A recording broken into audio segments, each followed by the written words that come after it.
Life Management Science Labs would like to acknowledge that we live and produce this podcast on the traditional lands of the Wurundjeri people.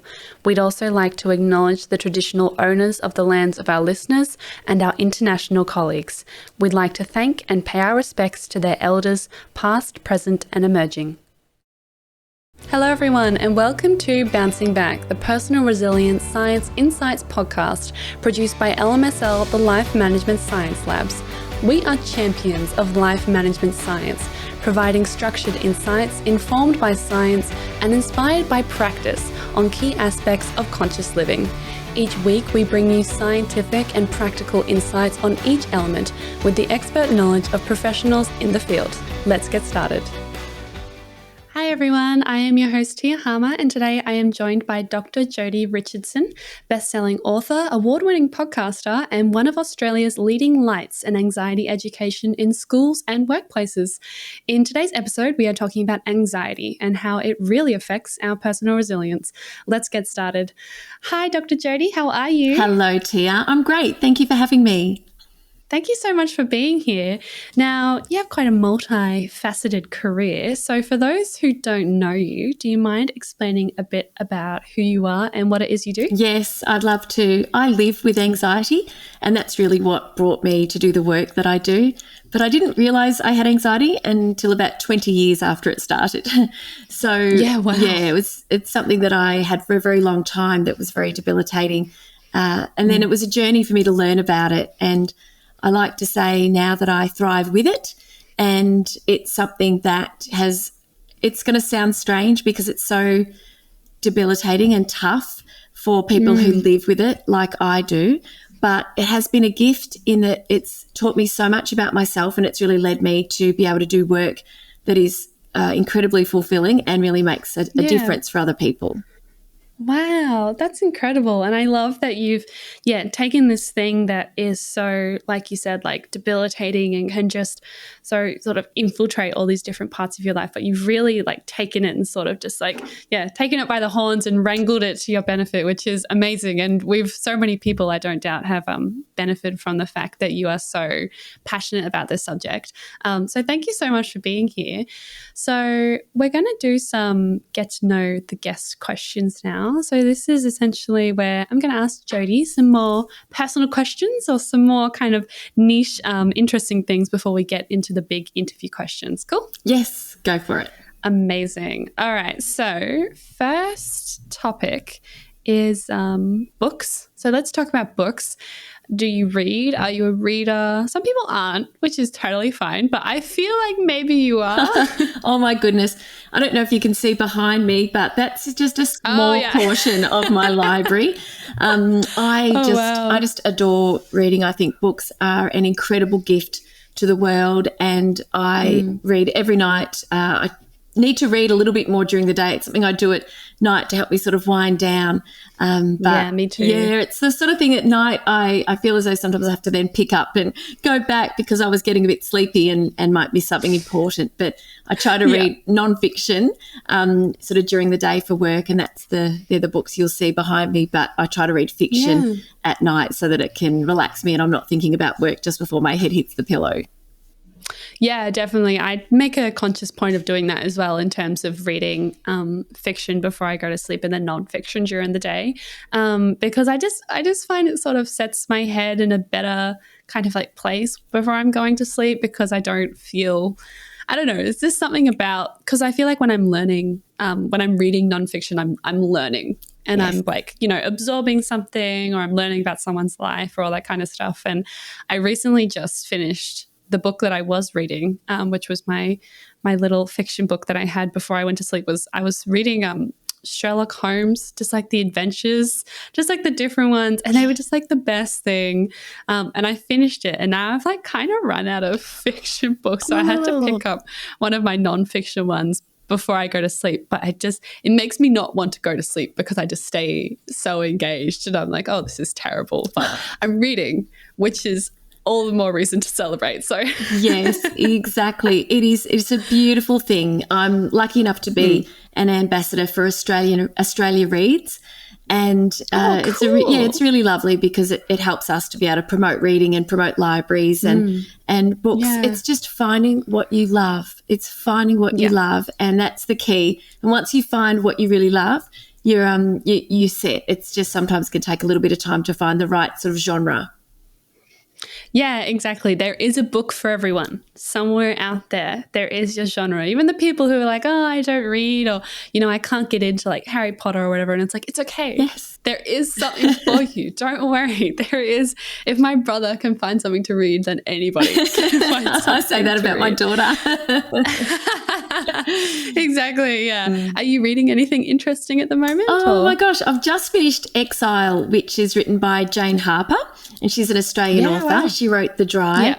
And, oh, my gosh, I loved it. It was intriguing to the very end. And I've lent it to a friend at CrossFit, and she said she's going to bring a few books in for me to grab. So I'm without a good fiction book at the moment. So, yes, I hear you, sister. Yes, I'm there with you. Yes, Yeah. but I last night I'm reading Dr. Wendy Suzuki's book, which is Anxiety is Your Superpower.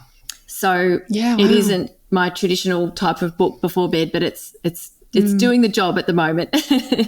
Oh, that's so good to hear. Yeah. So let's talk about movies now. This part I find particularly interesting when I hear guests sort of like recommendations of what are their favorites, because I find movie tastes tend to be a little bit maybe more niche than book taste. So do you have an all-time favorite movie, or is that just too hard to pick? Oh, gosh.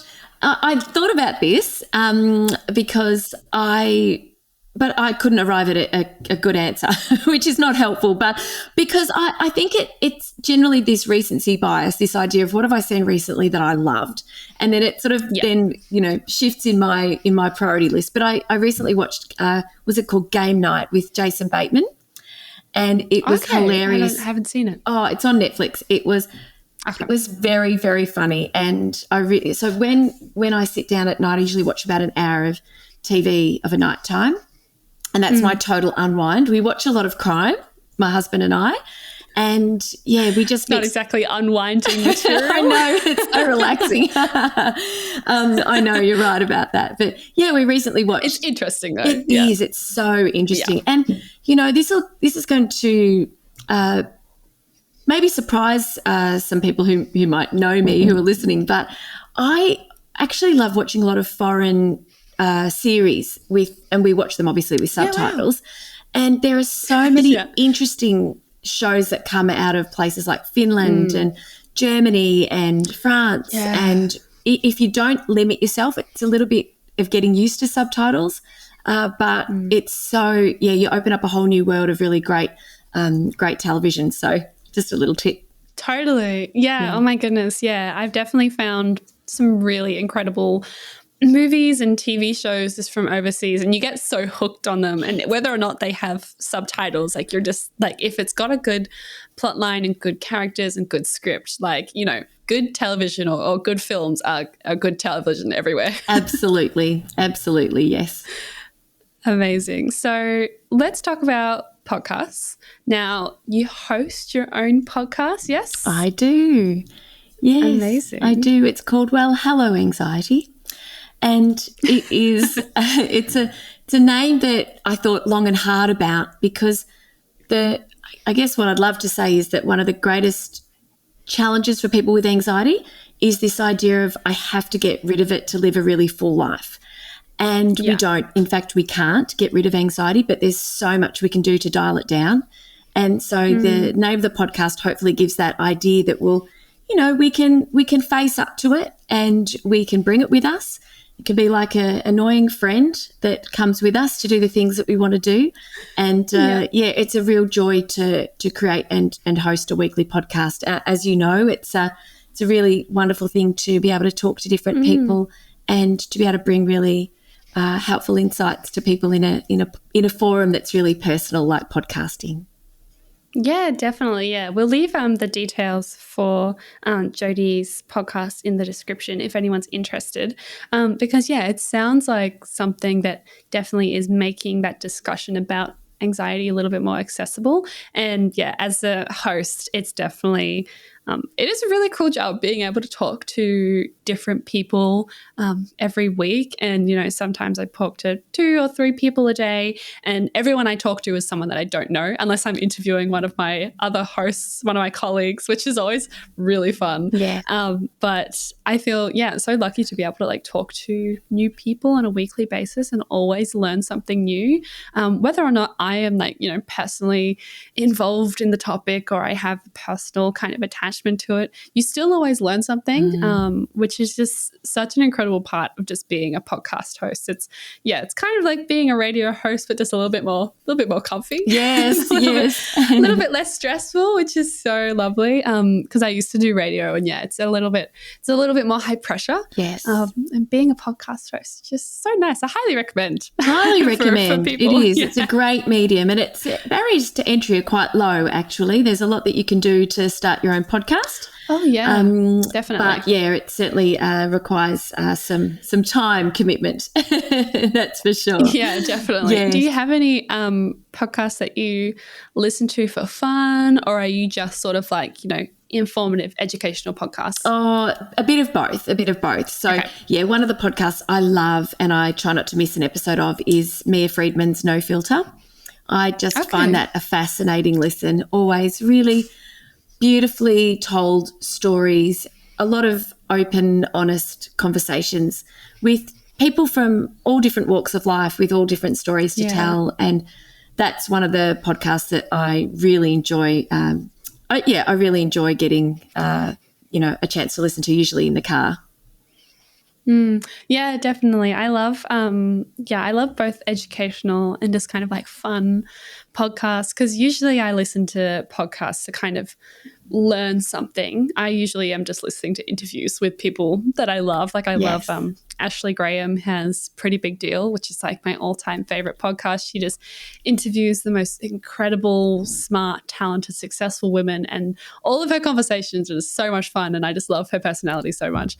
But I also listen to some other ones. But I had one of my colleagues, the host of another podcast, Gabriella, she was on here the other day. She was telling me about these like fictional podcasts, and people sit around and they read scripts and they have different characters, and like it's kind of just like an episode of Seinfeld but without the like, you know, visual stimuli, which I found really interesting, like using a podcast as like a fictional kind of like medium to tell like fictional stories. I was like, that's so interesting. Like I never thought of using it like that, but it's really smart. It's almost full circle, isn't it? Because I believe that they were popular shows when radio first started, that there would be shows like that where you could tune in 100%. Before TV, gosh, which wasn't in my time, thank goodness. But yeah, no.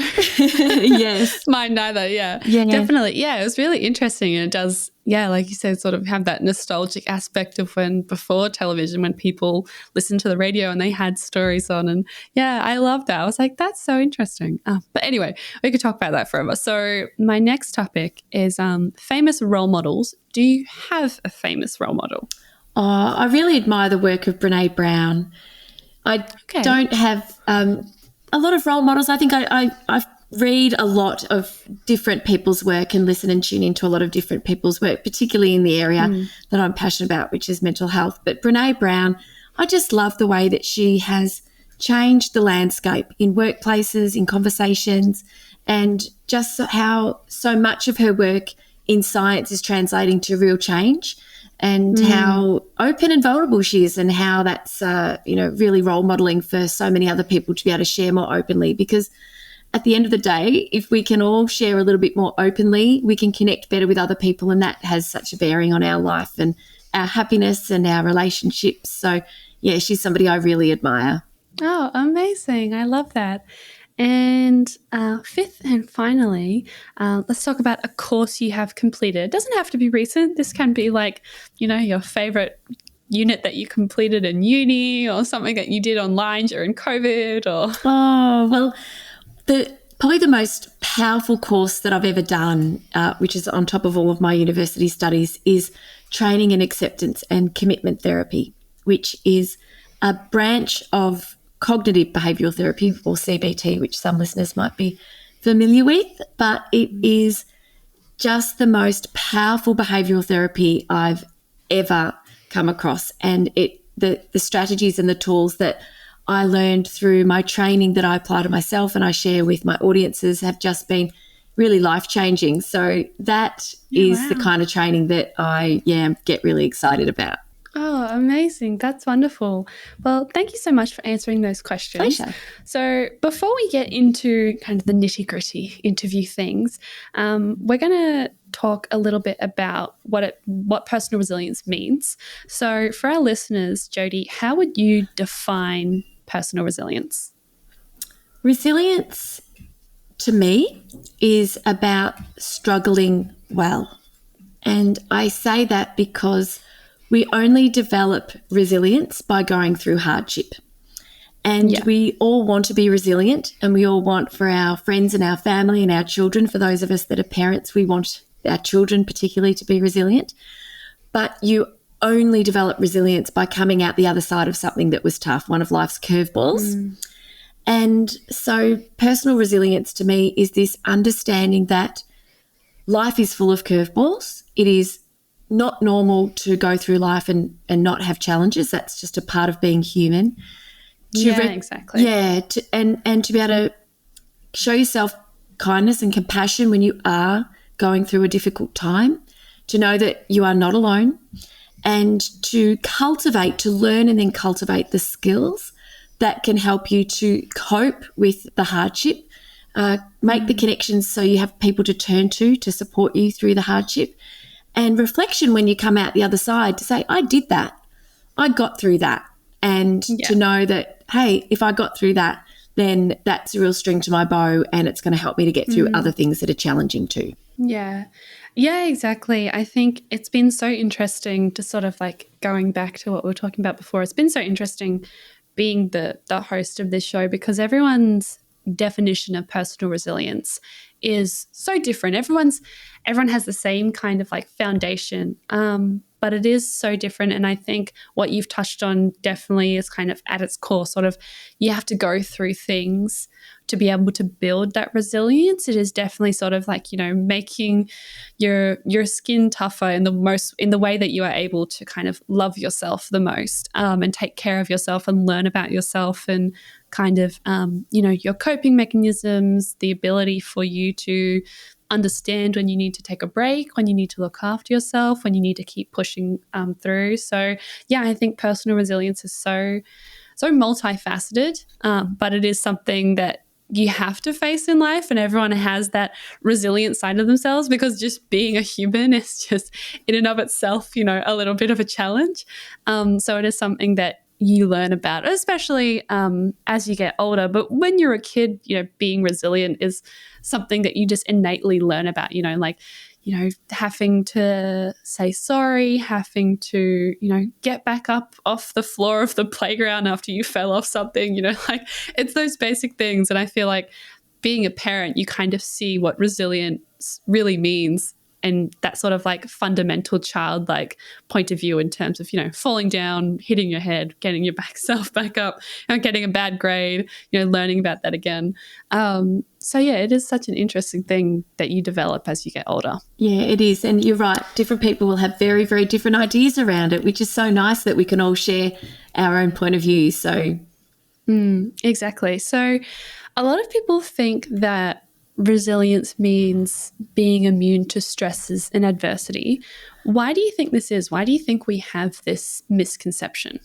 I think a lot of people think about resilience a bit like an armour, that things will bounce off, that you are untouchable, that you are unaffected, whereas that's not the case. We are all affected by different things at different times, and I think we can sometimes feel as though things affect us more because we might look on our social media feed where it's a curated reel of highlights generally, and it looks like everyone else is going well, and a lot of people don't share when they're going through the tough times. But Yeah, I think that's a misconception about resilience, that it means that you're not impacted by the things that happen. Whereas, as I was saying before, that the idea of resilience that I have and that I work with is this idea that, well, the normalization of hard times and difficulties is a part of it, but also to know that, to know in yourself that when something tough does happen, I do have the coping strategies. I do have the means with which I need to cope with it, but not to have the idea that I'm not going to have anything that's going to throw me off course because I'm resilient. That's unfortunately not how it works. Yeah, exactly. It's really not resilience at all. And I think I've learned this as I've gotten older. I sort of used to be so stubborn in terms of like, oh, nothing can affect me. And like, I am ice, like it's not, I have these walls and no one will, break through them and I will just be invincible forever. But as you get older, you learn that you are not invincible forever, correct, despite what your teenage self may think. Yes.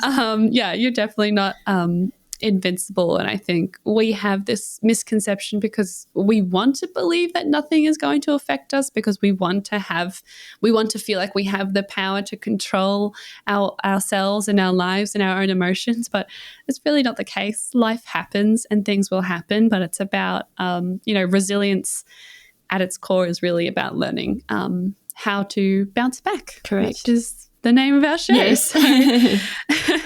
So now that we've defined personal resilience, what it means to be resilient, let's turn to the topic of the day, which is anxiety, and learning how to manage anxiety so that you can live well, because it is something that you have to learn to live with. It's not something that just sort of goes away. You can't take some magic tablet and it just sort of disappears, unfortunately, as much as we wish that it could, as much as we wish that it was something that just sort of poofed away.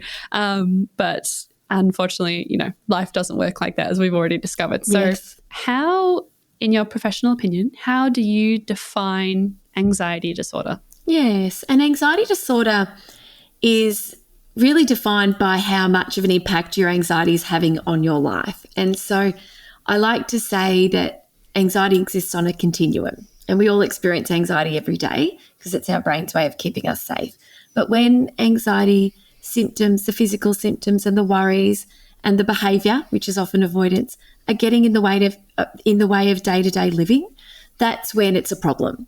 And so it's really possible to manage anxiety and to shift things, to move along the continuum. But if you are experiencing the type of anxiety that's stopping you from doing things and living a really full life, then that's definitely, where you're looking at an anxiety disorder.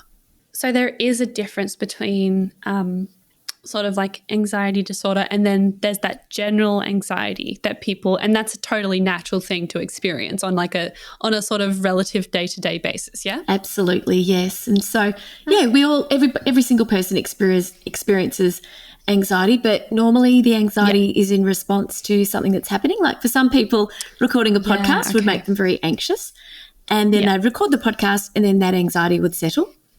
However, that is not the case for a lot of people who have sort of more chronic anxiety, lots of worry. It affects thinking, how we feel in our body and what we do. And so, it's really tough. Yeah. I've been there myself. It's really, really hard. Yeah. Yeah, definitely. And there is that difference, and it is something that, you have to learn to recognize. So how does anxiety disorder affect our personal resilience? Anxiety affects resilience greatly. And one of the reasons, for example, is the way that we can think when we're thinking anxious thoughts. And so a lot of resilience develops through going through something, experiencing something. And sometimes it can be choice. Sometimes it can be that wild roller coaster at the theme park. Sometimes it's putting your hand up for a promotion. Sometimes it's going through an illness. It depends on, who you are and what's happening in your life. When we can find it within ourselves to put ourselves out of our comfort zone, or if we choose to go through something hard, or if we are going through something hard, then we develop resilience by moving through. But anxiety will say, don't do it. Anxiety will say, stop, no, turn around. and cancel, delete, whatever it is, because it's the brain's way of trying to keep us safe.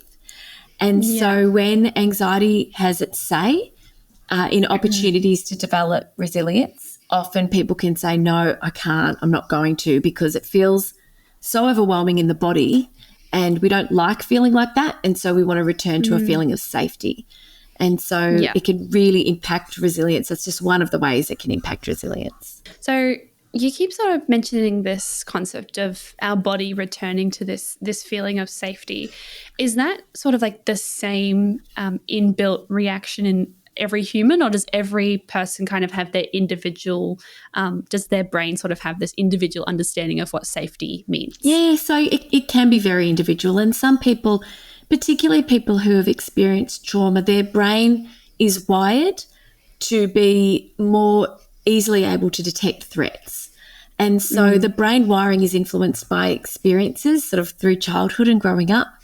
But also when it comes to the actual wiring of what happens when anxiety is triggered, it's the same for all of us. It's just that some people's wiring is more sensitive to being triggered. Yeah, right. Yes, but the way we experience anxiety can be different for different people. Yeah. So you might see me today, you might every now and again see me take a big deep breath, because anxiety shows up around what we care about. And I care deeply about, connecting with you and really supporting your listeners to really learn something and hopefully help them. Thank you. Yeah, it's important. Yeah. And so anxiety shows up when we really care. And so that's affected my breathing, because our breathing can become a bit short and shallow. And so every now and again you might see me go, take a sort of a bigger deep breath, because I'm talking, I can't do my normal breathing, that practice that would settle my system. And so, and so that's how it affects me. But for other people, it can be constant trembling. It can be sickness in the stomach, headaches, vision problems, numbness in the arms. There's a whole range of ways it affects people, but what happens in the brain is the same. Yeah. So on that note, like you sort of mentioned, it kind of manifests in different sort of ways in terms of breathing or stomach, pains, or some people are shaking, all those kinds of things. Is there sort of like a set criteria that is sort of like looked for when diagnosing anxiety, or is it something that you kind of just have to learn to understand how your body reacts? Yeah, so a GP might be the person that does an initial assessment, a basic assessment to determine how you're going with your anxiety, and there'll be a range of questions that will ask about three, actually really probably four main areas of our lives, and they are how we're thinking, so are we worrying a lot about things, how we're feeling in our body, how we are feeling emotionally, because anxiety can cause a lot of really big feelings, and what we're doing. So are we avoiding? Are we turning down opportunities? How are we behaving? How are we sleeping? And so they're the types of questions that you could expect if you were being assessed, and you would generally sort of rank where you are from not at all to every day, and that would give a professional an idea of sort of where you're at with your anxiety. Interesting. So what causes people to have anxiety disorder? Lots of different things it's multifactorial is the word we would say. Many things can influence it. So there is a genetic component. So for me personally, my granddad on my mum's side had very, OCD is serious no matter what, but it really impacted his life and the life of the family. So there was OCD on my grandfather's side, anxiety in my mum and in that side of the family, and then it's obviously come down to myself and other members of my family. So there is a genetic component, but you could have it's about 30 to 50% likelihood. Oh, wow, that's a lot higher than I anticipated it to be. Interesting. It's quite high, but even though we have the coding in our genes, like that kind of script for anxiety, it has to be triggered by something. So you could go through your whole life with that in your DNA, but not suffer with an anxiety disorder because it doesn't. You haven't had that experience that has kind of switched it on. And Yeah, and so that is one impact. Life events can cause serious anxiety. I was reading an article written in the Times by Dr. Emma Sapala, and she witnessed the planes crashing into the Twin Towers. She witnessed it from a rooftop of her accommodation as a graduate student, and that triggered terrible anxiety, because essentially anxiety is the brain and the body's response in anticipation of a threat, and nothing to put you on the high alert for a threat than witnessing some sort of catastrophe like as that was. Yeah, of course. So life experience can definitely have an impact as well. And sometimes it's not just a one-off like that. Sometimes it can be this idea that a workplace or a school or a place doesn't feel psychologically safe, and so the brain's almost on high alert each day. There might be somebody who doesn't treat you well. It could be a bully in a workplace or a school where the brain is sort of preparing the body to defend against that threat that may be present when they arrive at work. So, there are lots of different causes, and there are some illnesses that can, bring anxiety along with them as well. So it's hard to know. Different people will often work it out for themselves what has been sort of underlying their anxiety. But if you don't know, it's okay, because what we do about it is the same. Yeah. How can we help people who, we know and love, who we know are struggling with anxiety? Or how can we sort of, even if you're a parent, for example, like how can I recognize it in my own child or in my siblings or in like family? Is there a way that you can kind of help people kind of manage it? Like, is there something that, bystanders can do? Yes, there's so much. Recognition can be hard. It's a bit like an iceberg, that underneath the water, underneath that iceberg, what you won't see are what people are thinking and how they're feeling emotionally and how they're feeling in their body. You won't see that. All you will see is what they're doing. And so a way to tune into it, whether or not somebody might be feeling anxious about something, is to really kind of keep a bit of a mental note about what's happening. So if you've got a person at work who is always avoiding a staff function or isn't coming into the workplace because they sort of feel safer at home, psychologically safer at home, you won't know what the reason is. But if somebody is avoiding social situations and you can see a pattern, then there may be an issue there with a particular person who just is, avoidant because social situations make them feel anxious. That might not be the only reason, but it's the behaviour that will help us observe and understand whether or not something might be going on. In terms of helping, one of the most powerful things that we can do for someone is to empathise with them when they are feeling anxious, and just to let them know that we are there to listen. We don't have to fix it. It's so beautiful when you're feeling anxious for somebody to say, look, I know you're having a really hard time right now. And if it's a partner, to give you a big hug, or if it's a workmate, to say, do you want to go out for a coffee and a chat? And just to be a listener and allow somebody to sort of talk about what's happening, and just to be that sort of a person who can sort of really validate that how we feel is how we feel, and not try to change how we feel or tell us why we shouldn't feel like that or why we should feel differently, because that only tends to make us feel unheard. Yeah, that doesn't help. No, that doesn't help with anyone, exactly, anxiety or not. No, definitely. Yeah, I think, that's definitely not a helpful tool. So how can we know that what we are experiencing is just a normal reaction to something, or if it's something that may be the start of an anxiety disorder? Is there kind of a way that, is there something like red flags, for example, that people should kind of look out for so that they can take care of themselves? Yeah, absolutely. It's really good to tune into how you feel in your body. And I keep coming back to this because we know anxiety is a mental health disorder, but it's so physical. In fact, it's all physical. Yeah. And so it's all connected. It is, exactly. The brain and the body are one, and they're connected by the vagus nerve, which is really powerful. And the vagus nerve is what sort of helps us understand why we feel the way we do when anxiety shows up. But Absolutely. I think when it comes to anxiety, it's good to start to think about, right, how do I feel when I'm anxious? And it could be headaches, it could be nausea, it could be numbness and tingling or trembling or breathing. And pay attention to that so that you start to develop an awareness of how does this show for me? And then monitor when it shows for you. So if we're presenting in a meeting with our peers at work, then that's going to cause a little bit of anxiety because we care about doing a good job. And so does that anxiety rise sort of in the day or the hours leading up? Does it settle down afterwards? That's really what we're looking for. Does it come and go at times that seem kind of, to make sense? Versus is my anxiety a knot in my stomach about a meeting that's in 3 weeks and I can't sleep?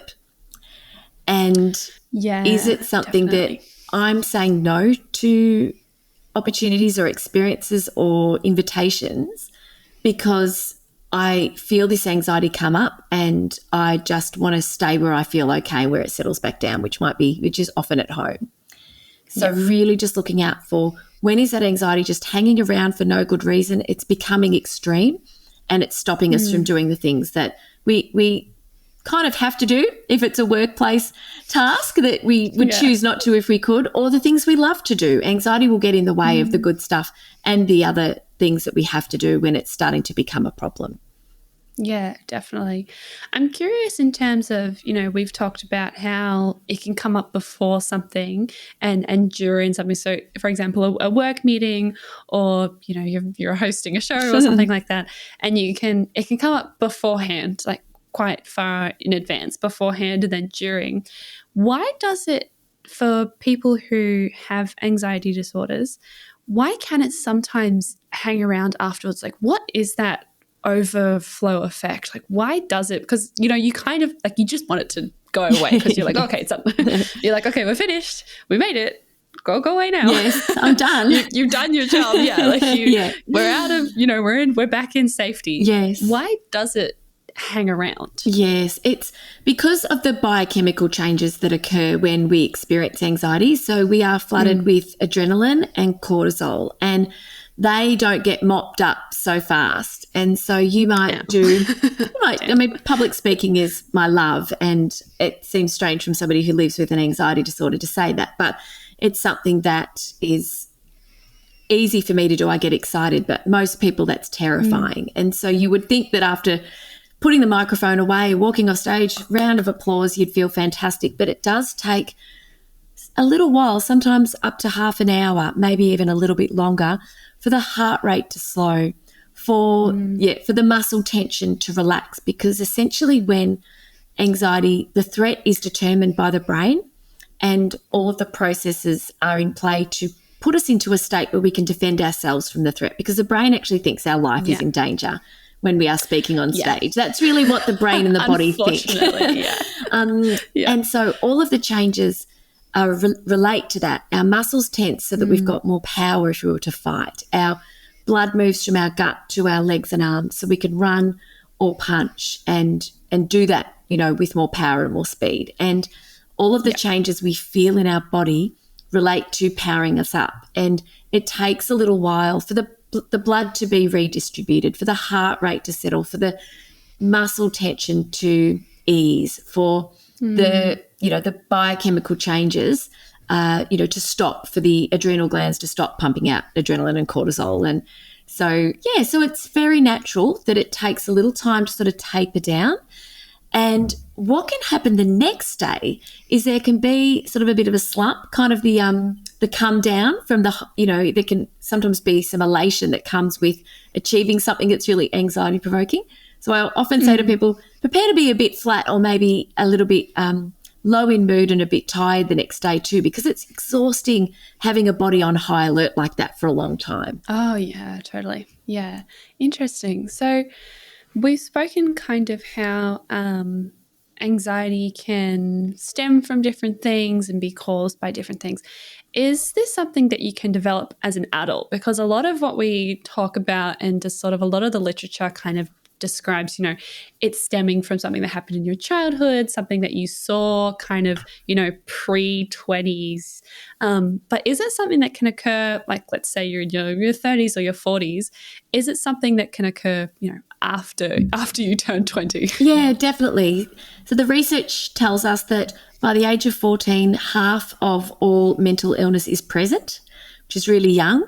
Wow. Yeah, that's really young. Really young. 3/4 are present by the age of 24. And so early intervention is really key, and that's why understanding is so important. But yeah, absolutely. It's not uncommon for adults to it's interesting. It's not uncommon for adults to have an experience in life that can cause them to then struggle with anxiety. But overwhelmingly, adults that identify anxiety can look back and can see a pattern or can see evidence of anxiety over a long period of time, right back through to childhood often, that was never well understood. And that's often what's happening when adults are diagnosed. It's just something they never had identified sooner. Interesting. So, like, branching off from that, there's no kind of like, we talk a lot. I think there's a lot of wanting to regain control or get back that power. That's not entirely something that is possible. It's not really something you recover from per se. Oh, look, recovering from anxiety, we can certainly treat anxiety disorders, absolutely treatable. But we some people can, like me, for example. I have a serious anxiety disorder. I have generalized anxiety disorder, and also I've had struggles with OCD in the past. And so I'm medicated, and that has I wasn't medicated for a very, very long time, and that has something that has put my biochemistry in a place where I can then learn and adopt and implement strategies that make the most profound difference to my experience of anxiety. So you said at the start, Tia, that we can't take a pill to get rid of it. We absolutely can't. And the medication that is available, it's so interesting because there are studies that show that exercise can be as effective as medication. But also, I've heard this. Medication should be in conjunction with counselling of some type as well, should be used in conjunction with counselling. So there's so much that we can do, but I think what people can understandably really kind of hold on to is this idea that when I get rid of this, I can do this. I can take that step forward, start that new job, that new hobby, that new musical instrument, whatever it is. But because it's the brain's way of keeping us safe, we really actually don't want to get rid of that, or we have no threat detection system. And unfortunately, though, what we've got in terms of biology in our brain is the same now as it was when we lived on the savannah. Humans were really in danger of being eaten, being breakfast, or being separated from their tribe, and which is why relationships are so important to us, and comparison is such a challenge for us. So we've got kind of the same machinery in a very, very different modern life. Yeah, exactly. So it gets triggered all the time. Threats like too many emails will trigger anxiety for a lot of people. Right. So is that kind of like our brain sort of like recontextualize? You'd be like, okay, I'm not being chased by a dinosaur or a crocodile or something. I'm not. I don't know. You might be chased by a crocodile if you live in the Northern Territory. Yes. But, like if you're like, okay, I'm not being chased by a lion. Yes. So is that kind of like your brain being like, okay, we're not being chased by a lion, but we are delivering this PowerPoint? Is that sort of the brain being like, all right, we need to sort of find the new equivalent? Is that kind of how that works? Yeah, that's the thing. The brain and the body will react when you're delivering a PowerPoint to a group of people. It will react and change our physiology and change how we feel, what we think and what we do, irrespective of whether we are in front of our peers or literally in danger. And what's really interesting about it too is we can imagine a scenario like presenting in front of our peers or going for a job interview, and that will trigger the same responses. Yeah. Or we can perceive a situation in a certain way. And again, that it's kind of like it's, is the alarm on or is the alarm off? And when we can understand anxiety and how it works, and then recognize that, this situation is not life-threatening, I'm actually safe. We can start to do that a lot more when we have certain practices. One of them is mindfulness meditation, because it helps to strengthen the connections between the part of the brain that kind of helps us to think straight, that helps us to make decisions and plan and execute. We can strengthen connections between this part of the brain and the part of the brain that is detecting threat, so that we can more quickly go, okay, I'm okay here, right? This is not threatening. This is an opportunity for me to put into place a strategy that's going to help ground me and settle my physiology, so then I can focus on what I need to do. What happens in the brain is the same as what happened in early humans, and it was really, really important to help keep them alive. But it's a shame. We've evolved a lot, but that part of the machinery that part is of us still hanging around. Exactly. Yeah, exactly. So you mentioned mindfulness. Is that something that you would recommend, sort of like a place where people can start in terms of like managing their anxiety? Would you recommend that as sort of a starting platform? I would recommend starting. Sometimes we can feel ironically so anxious we can't focus on anything. And so one of the things that I would always say to people to start with is to start with the breath. And it's one of our most powerful agents against anxiety is to bring our attention to our breath and to lengthen our exhale. Because when we are anxious, there's a part of our nervous system that is in full activation. And so much of what happens is out of our conscious control. We're not thinking about making our heart race. We're not thinking about changing our blood flow. These are not things that we can control. But the one part of this whole response that we can exert control over is our breathing. So if we can breathe in, and there's a cyclic breathing technique where you breathe in through the nose once and then a second time, which helps inflate those little alveoli in the lungs that might have been a little bit collapsed. So it helps us to sort of get a deeper breath. So it's 2 inhalations and then a long exhalation. So it'd sound like this.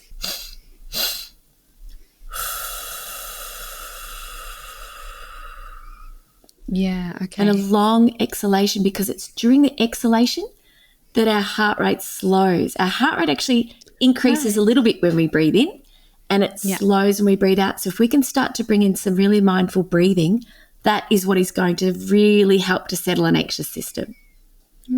Interesting. Yeah, the breathing thing is definitely something that you hear about a lot, because it is, one of the small things that you can start to gain control over is sort of how, like the mind and the gut and all those things, a lot of the time there's not much you can do there, especially when it's that physical reaction. But when it comes to the breathing, it is something that you can learn to control, and it does just sort of become an innate part, especially if you kind of make it a bit of a habit, that it can just sort of become your gut reaction, I guess, which is not the right word. But no, I know. But if that's your go-to strategy, then it is really important to do it every day, to practice it, even if you do 5 minutes. Start with 5 minutes a day, even when you're not anxious, because it starts to train your body and your brain to relax under those circumstances, so that when you are feeling a little bit more stressed and anxious, you have the wherewithal to sort of think to use that strategy first and foremost, and then to put it into practice, and you've practiced it, you know what to do.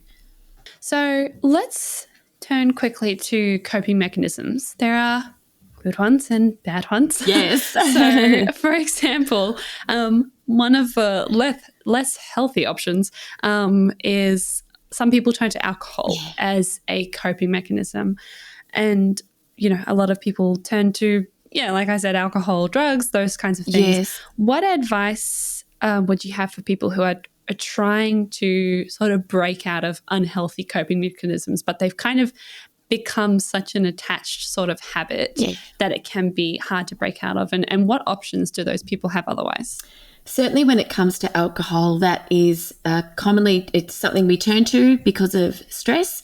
And being a Melburnian like yourself, during lockdown, that was something I know I would have a gin and tonic every day, which was so... Yeah, me too. Oh, my gosh. Me it was too. the only good thing about the day sometimes. It was really, it was not aligned with the way I wanted to live. It's certainly not aligned with my value of health and fitness. But it was a coping strategy. Just I really felt like I couldn't relax if I didn't have something to drink. And that's the common understanding, because it is a depressant. Alcohol is a depressant. And so it does depress our nervous system, and it does feel relaxing, absolutely. And it releases dopamine, so we feel good. We're like, that feels so nice. But it doesn't last long. And what can happen is we almost after the drink, I won't use that metaphor, but essentially, we could be going along at a plateau, and when we have our drink, we feel a lot better. So we're sort of more relaxed. But when we bounce back after the alcohol wears off, we can bounce back more stressed and anxious than we were before we had the drink. And there's a term for it called hangxiety. And it's that classic of had too much to drink, and you can feel heightened anxiety in the time following. And so it's something really interesting in my life, because I've done a couple of interviews with a grey area drinking expert on my podcast, and I've learned so much more about the ways to make changes in your behaviour. And her great advice is keep the ritual, change the ingredient. And so drinking is, I don't have any personal experience with drugs and addiction for coping with, but it's a challenge for a lot of people. It's not in my area of expertise, but when it comes to alcohol, the greatest thing that you can do is start getting curious about all of the different non-alcoholic alternatives and trying. And I've found a few that I absolutely love. So on the nights where I would normally have a drink, which would be typically in the past a Friday and a Saturday, I might have a G&T on a Friday night and one on a Saturday night, and that was it. Then now I'll have like I'm not an affiliate, but I like the Naked Life Canadian Rye and Lime, I think it's called. It's and I'll just have that on the rocks, and it's alcohol free, and it feels like you're having a drink, and it's a beautiful ritual, and it's something I look forward to. And that has, so basically now I've made a decision that I just am not going to drink at home. I am going to have a drink if I go out for a birthday or for a dinner. I might just have a glass of wine, but that's my personal journey. And people who have made a change when it comes to coping with their anxiety by use of alcohol just have a whole new lease on life. It can be quite profound. So it's so interesting you talk about coping, and I think it's a really great thing for us all to think about is, what are my helpful coping strategies that don't cost me anything? They only help and enrich my life, versus having a cost. It might be beneficial in the moment, but there is an attached cost that causes more challenge in other ways. So it's a really, really interesting topic. Yeah, definitely. Yeah, we could discuss it forever, because it is such an interesting thing that we as humans sort of have this sort of like innate desire to find something to help us cope. And I think, we so often turn to alcohol because it's probably the thing that's the easiest available. It's, legal. It's, we're like, oh, okay. It's kind of, and it comes with this sort of like, I don't know, it almost comes with this idea that like, oh, okay, this is a coping mechanism. Like it definitely comes with that stigma in terms of like, okay, well, if you're having a bad day and you need something to help you cope, then this is the product for you kind of situation, which is really sad. But I think it's just such a thing that's been so inbred for centuries, is this like kind of, if you're having a bad day, this is what you do. Yes. But there are there are healthier alternatives, and there are a lot of non-alcoholic options of drinks now. Like a lot of beers have, you can get the same taste and same flavors and all that kind of stuff, but it's not going to hurt you as much in the long run. Yes. So yes, thank you for answering all those questions. Pleasure. We're going to go into the practice habit debrief experiment part of the show now. So this is where we ask the experts, or I'm going to ask Dr. Jodi, what she does to deal with the topic at hand. So obviously we're talking about anxiety disorders. So Jodi, what is the practice that you do to manage your anxiety disorder? I love exercise. And so amazing. Yes, that's a great thing to love. Yeah, it is. I know. It's yes, I don't know what the trick is, but I've just had I think naturally all my life, because I can trace back my anxiety to prep when I was 4. And my mum used to do a lot of running and netball, and so naturally it became a very big part of my life. And whilst I didn't have my anxiety diagnosed until I was about 25, I just exercised so much and played so much sport. I think naturally that was what was helping me cope, even though I didn't know I had anything really wrong. I thought that's just how everybody lived their life and how everybody felt every day. So my exercise that I just love is CrossFit. And so, that's something I've been doing. I love CrossFit. It's awesome. Gosh. So good. Yeah, so good. Yeah. Oh, that's great. So what would you say are 3 good things about this practice? Number one is the way you feel after you've done a workout is you just feel elated. The workouts are really hard, and they're meant to be, because we don't adapt if we don't have any sort of challenge, any sort of resistance to adapt to. And so workouts are hard, but afterwards you're just on a high. You just feel so good. So it's amazing for the chemistry in our brain, the chemicals and the neurotransmitters that are released that make us feel really good. Definitely is a great way to regularly get out of your comfort zone, and that's important for all of us to, the good stuff happens on the other side of that comfort zone. So you certainly learn to live with discomfort. But one of the most amazing things, and you can see how I'm beaming about it, just the people. I do the 9 o'clock 3 times a week. And like we talk about the 6 a.m. and the 7 a.m. CrossFitters, and we're like, oh, they're so hardcore. Like you would not, I'll sometimes be there at 7 if I can't make the 9. But we're all just such good mates, and we like to have a bit of a chat. But gee, we work hard when we're doing our workouts, and in between we're talking about all sorts of things. And the community is just what really makes it and sets it apart from everywhere else I've ever done any training. So I just love it. Yeah, definitely. It definitely has that kind of, it's a different energy from going to the gym. It's just so much more. Yeah, I did it for a while. I was really into it in high school, and then sort of trickled off during uni and sort of got back into it post-COVID. And it's just so much fun. Like I just forgot. I was just like, oh, the energy, and, the music's really loud and everyone's just like high energy, and you just get this buzz where you're like, okay, I'm going to go for like another run. Like it's just like so addictive in a good way. Like, in a good way. You're getting these health benefits, and you're like, oh, this is great. Like, it's really wonderful. Yeah, it is. So, in all those, positive aspects, what are some challenges that you face when doing this practice? At the moment, I'm actually injured. So you have to, I think one of the challenges is you get strong, and you have frequent opportunities to improve on previous times and weights. And one of the things that, and I think a certain type of personality is drawn to CrossFit, and you're only competitive with yourself. Like you can't look around and compare yourself with other people, because everybody's on a completely different journey, different ages, different stages. And so I love getting stronger, but I just have to bear in mind that I just need to take things slowly, and my coaches are amazing. So one of the challenges for me at the moment is I haven't been able to do some of the things I love to do, but I'm very diligently doing my rehabilitation, and so I can get myself back to doing all that I love.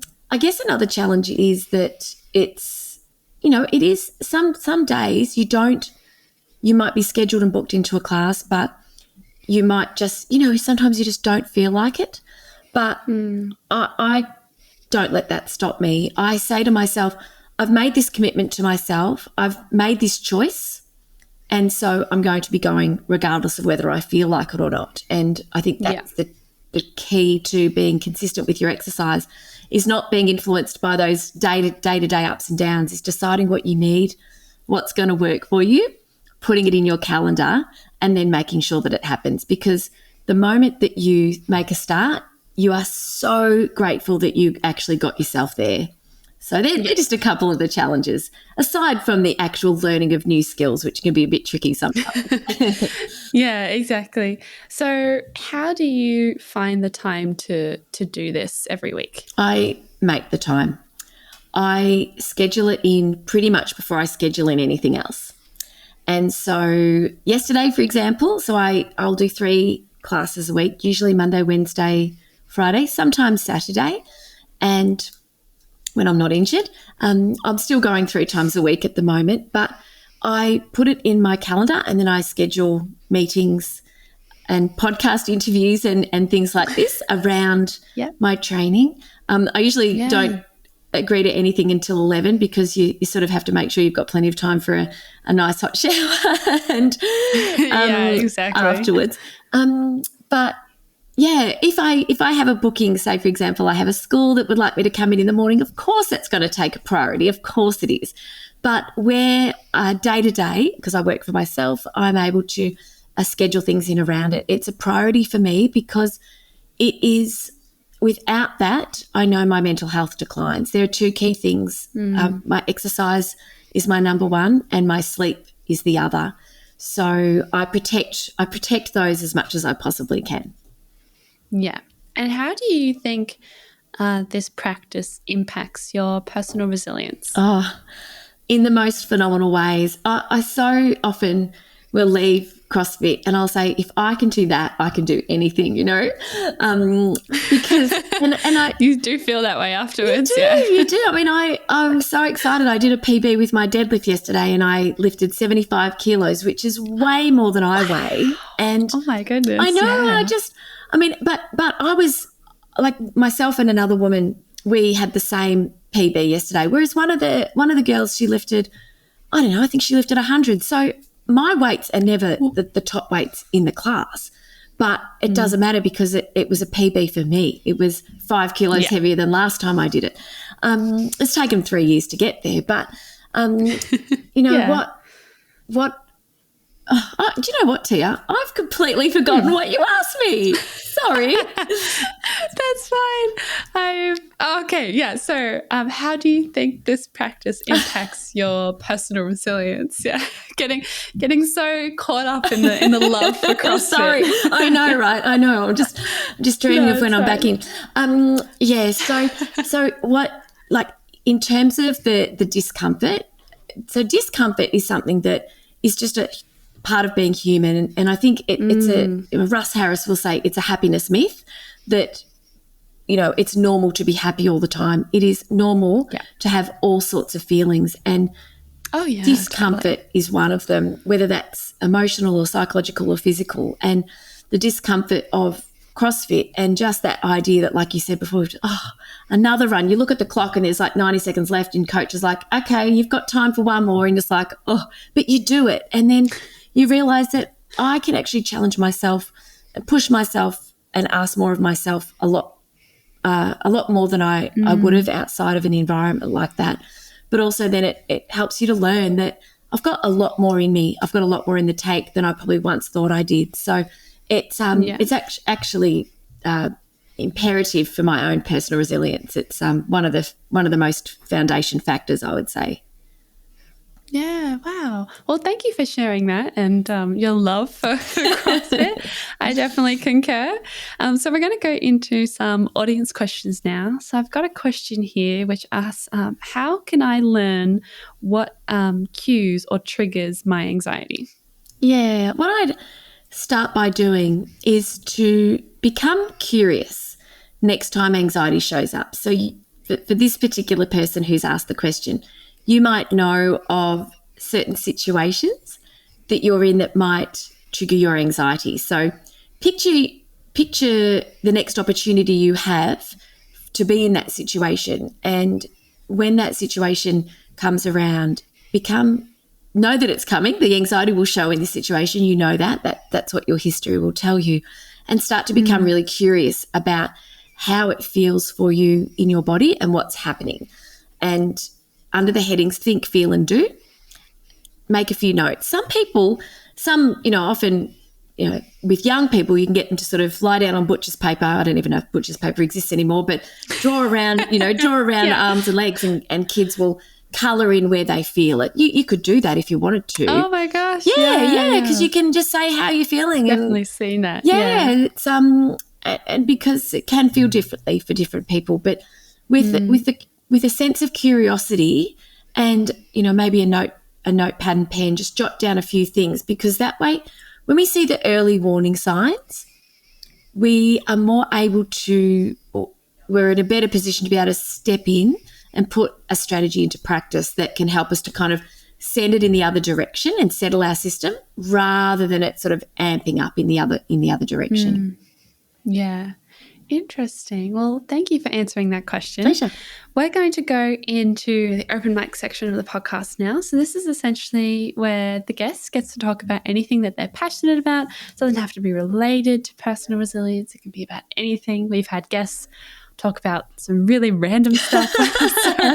So I'll hand it over to you now, Jodi. What would you like to talk about? Oh, look, exercise is just something that I'm extremely passionate about, and I just wanted to spend a little bit more time on that if I can, and just to let people know that when it comes to our mental health, it is one of the most powerful things that we can do. But a lot of people will say they can't find the motivation, and that can be something that can be said for many, many years by people, because there's an understanding amongst a lot of people that when the motivation comes, I will be in a position to do it. I'll hit the ground running, pardon the pun.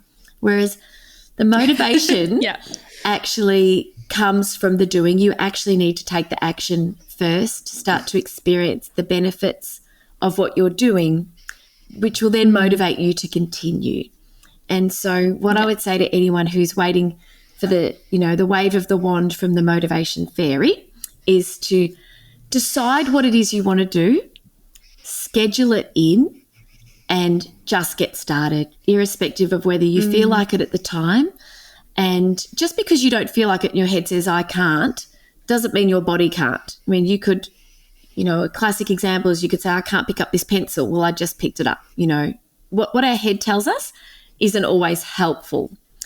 And that brings me to something else I'd love to share, which is this idea that when we're anxious, we can worry a lot, and we can have a lot of thoughts that come and stick around, and a lot of what-if questions, and a lot of catastrophic thinking, and also a lot of I can't do it type thinking.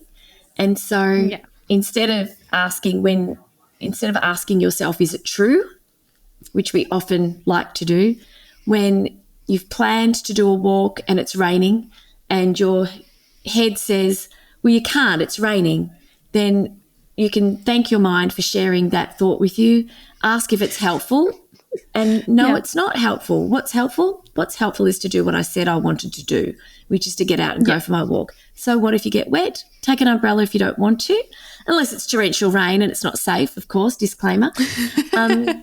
So when it comes to exercising, really and truly what people find is that if they have a consistent daily practice, and that, as you heard with me, Monday, Wednesday, Friday, I go to CrossFit. On Wednesday night, I play basketball. On other days, once or twice a week, I might get out for a walk with the dog or a run, try to do something each day. Just consistency and doing something that you enjoy with someone you enjoy, or listening to a great podcast like this one, can make it a little bit more enjoyable. Yes, definitely. So I can't stress enough the difference that movement will make. And one of the great reasons we've